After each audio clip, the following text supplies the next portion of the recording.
Et donc après le fruit de l'esprit qui était l'amour, je vous propose ce mois-là de continuer en fait la petite litanie de Saint Paul. Voilà, dans la lettre aux Galates, au chapitre 5, verset 22, comme c'est écrit sur notre page, voici le fruit de l'esprit, amour, joie, paix, patience, bonté, bienveillance, fidélité, douceur et maîtrise de soi.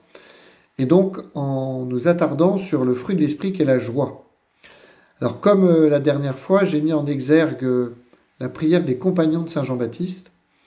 Je m'unis à toi dans un don total et gratuit, féconde ma pauvre nature dans mon état de vie, afin que tu puisses te glorifier en moi. Peut-être pour nous redire, nous rappeler que le fruit de l'esprit, c'est quand, avec l'Esprit Saint, on est totalement, je dirais, ajusté. Eh bien, il y a comme un fruit.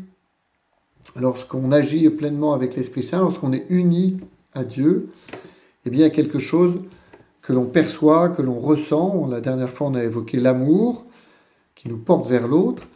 Eh bien là, j'aimerais nous attarder sur la joie. Si j'ose dire, prendre le temps de la joie et pas passer à côté de notre joie.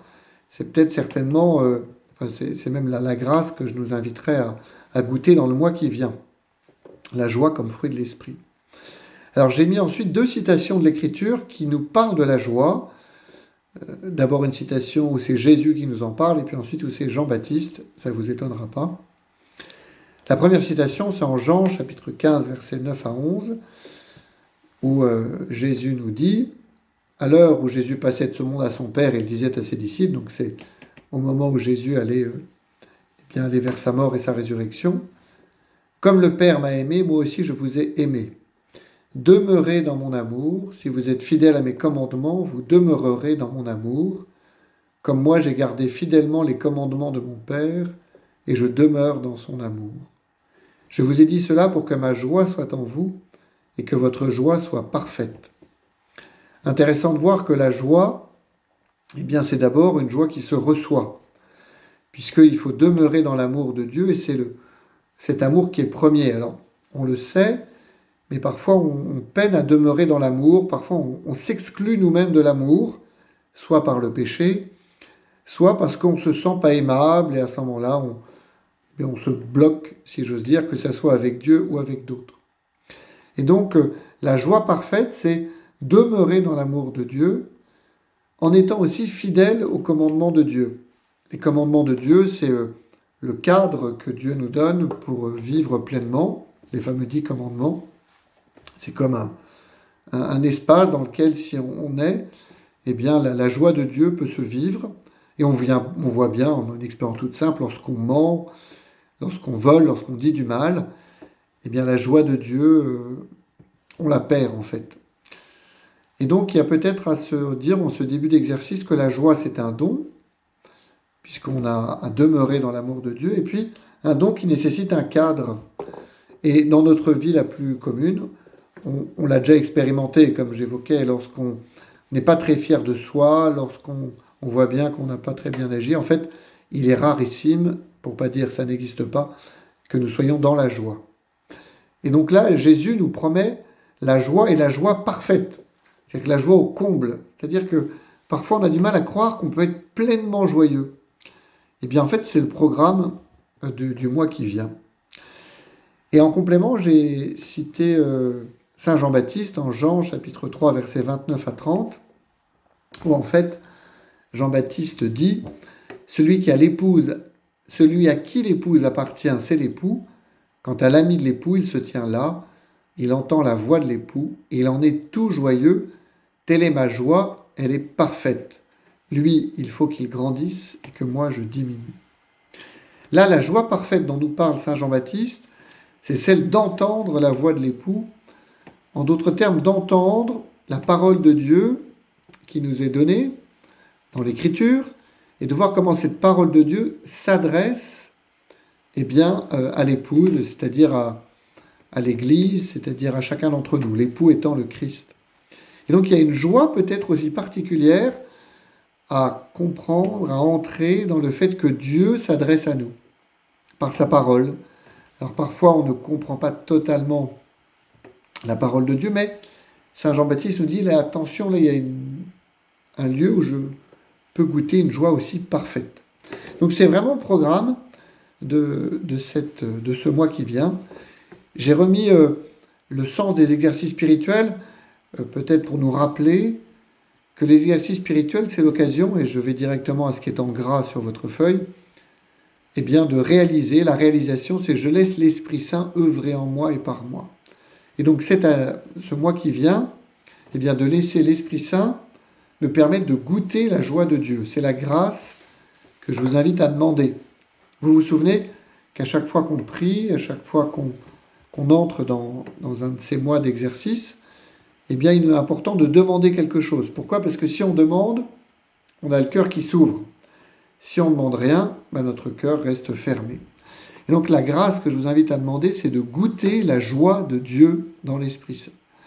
Quelque part, d'oser se dire, je peux être joyeux, même quand parfois la vie est un peu dure, stressante, ou quoi que ce soit. Et pour cela, eh bien, je vous propose comme texte, un texte qui est en fait juste avant le texte qu'on a lu la dernière fois. C'est en Luc chapitre 10, les versets 20 à 24.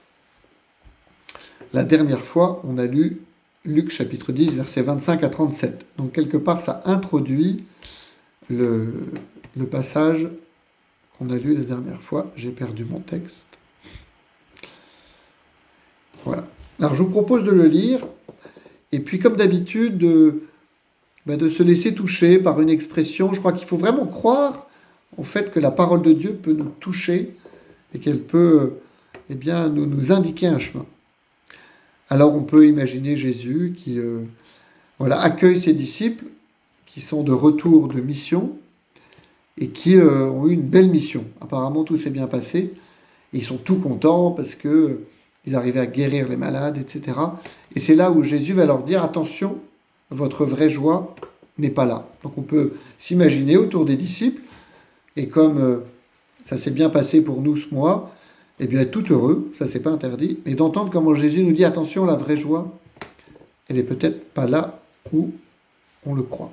Alors écoutons et laissons-nous toucher par la parole de Dieu. Ne vous réjouissez pas parce que les esprits vous sont soumis, mais réjouissez-vous parce que vos noms se trouvent inscrits dans les cieux. À l'heure même, Jésus exulta de joie sous l'action de l'Esprit Saint, et il dit, Père, Seigneur du ciel et de la terre, je proclame ta louange. Ce que tu as caché aux sages et aux savants, tu l'as révélé aux tout-petits. Oui, Père, tu l'as voulu ainsi dans ta bienveillance. Tout m'a été remis par mon Père. Personne ne connaît qui est le Fils sinon le Père, et personne ne connaît qui est le Père sinon le Fils, et celui à qui le Fils veut le révéler. Puis il se tourna vers ses disciples et leur dit en particulier, « Heureux les yeux qui voient ce que vous voyez, car je vous le déclare, beaucoup de prophètes et de rois ont voulu voir ce que vous-même voyez et ne l'ont pas vu, entendre ce que vous entendez et ne l'ont pas entendu. » Alors on peut noter, comme d'habitude, un peu sur son écran, sur sa feuille, peut-être l'expression qui nous a touchés, et là où le Seigneur, dans les temps de prière qu'on va prendre dans le mois qui vient, nous attend peut-être. Alors, j'ai redit le contexte, et donc l'enjeu, c'est de savoir comment goûter la joie de Dieu. Je répète, les disciples revenaient de mission, au début du chapitre 10 en Saint-Luc, ils étaient tout contents. Et Jésus va aller plus loin. Il ne va pas leur dire c'est nul ce que vous avez vécu, mais il va dire attention, la vraie joie est peut-être ailleurs. Et donc, notamment, la première invitation de Jésus, c'est réjouissez-vous parce que vos noms se trouvent inscrits dans les cieux. La joie, c'est un fruit qui ne se conquiert pas. On ne mérite pas la joie, on n'a pas à faire des actions pour mériter la joie. La joie, c'est la reconnaissance de qui nous sommes, de ce que nous sommes. C'est-à-dire que je vais reconnaître que je suis le fils, la fille bien-aimée du Père. Et en fait, c'est là où j'ai à mettre ma joie. Car ça sera pour toujours. Ça ne peut jamais se perdre. D'où le fait que notre joie, c'est que nos noms soient inscrits dans les cieux. Et que là, il y a une source de joie, inépuisable et qui ne pourra jamais nous être enlevée. La joie est d'abord celle d'être aimé gratuitement et pour toujours par Dieu.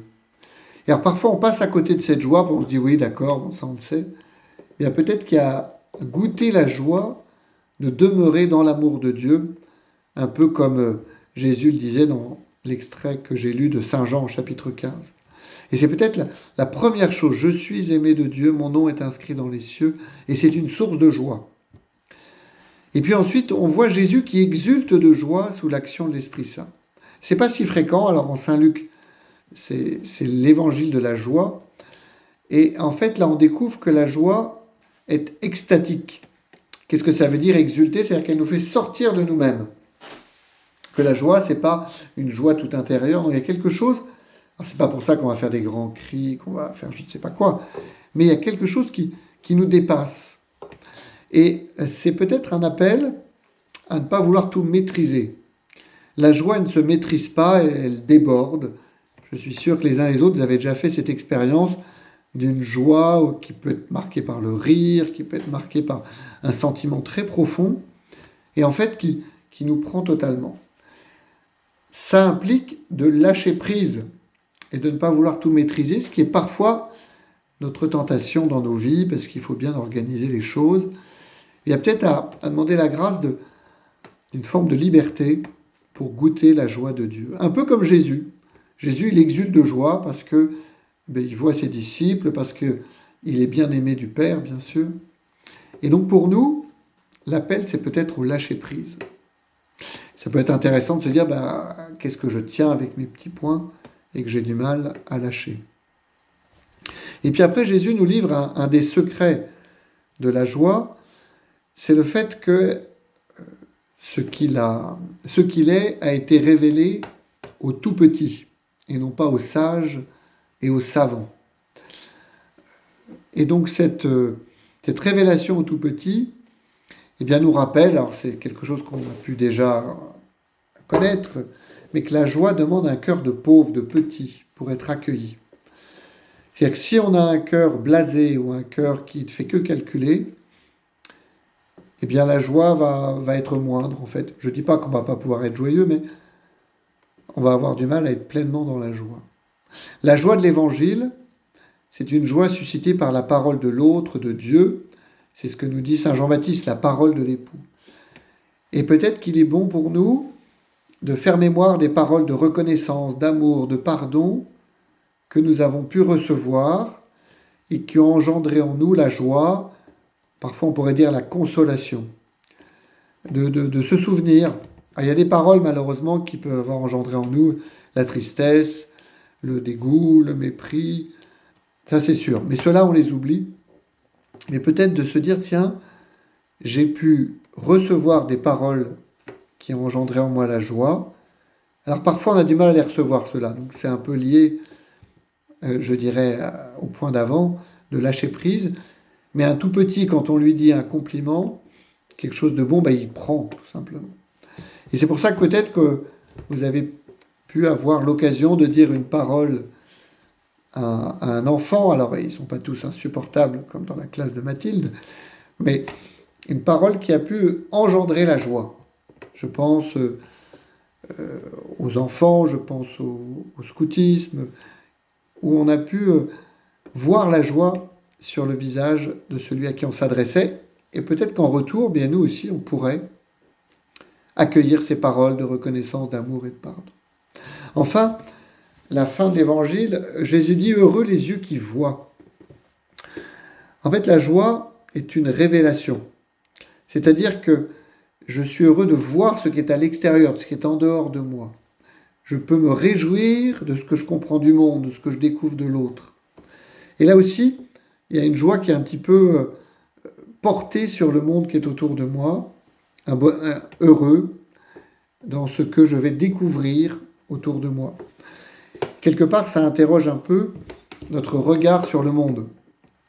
Si je dis de façon un peu basique, parfois on peut peut-être voir le verre à moitié vide plus qu'à moitié plein, mais d'être capable de voir, comme dit Jésus, ce qu'il y a à voir, j'allais dire. Heureux les yeux qui voient ce que vous voyez. C'est-à-dire que l'œuvre de Dieu, se réalise. Et là, il y a une source de joie aussi inépuisable. Alors, vous voyez des petits éclats de la joie, je vous invite à vous saisir de l'un ou l'autre. Et puis, comme opération, chaque matin, invoquer l'Esprit Saint, mais ça on va le faire pendant tout le mois qui vient. D'abord pour reconnaître la merveille que je suis. C'est le psaume 139. En d'autres termes, reconnaître ce que j'ai dit tout à l'heure, le fait d'être aimé de Dieu. Et puis pour accueillir, voire noter les paroles bienfaisantes reçues que j'ai pu recevoir tout simplement. Je dis voir noter, c'est-à-dire de les noter sur un papier, ces paroles bienfaisantes qui me mettent dans la joie. Et enfin, avoir un regard bienveillant et curieux sur les personnes qui m'entourent. C'est-à-dire voir ce qui se passe de bon et de beau autour de nous. Et alors, devenir capable de goûter la joie de Dieu. La joie de Dieu, c'est tout ce qu'on a vu aujourd'hui, donc qui est un fruit de l'esprit. Et dans ces attitudes que je viens de décrire, je vais agir différemment, je vais agir de façon bonne et juste. Donc une opération un peu multiple, la merveille que je suis, accueillir les paroles bienfaisantes reçues, et puis le regard bienveillant et curieux sur les personnes qui m'entourent. Et puis, chaque soir ou chaque matin, reconnaître ces moments de joie vécus dans l'esprit, c'est-à-dire relire un peu, quand est-ce que j'ai goûté cette joie? Parce que parfois on passe à côté. Voilà ce que je voulais vous proposer pour le mois qui vient.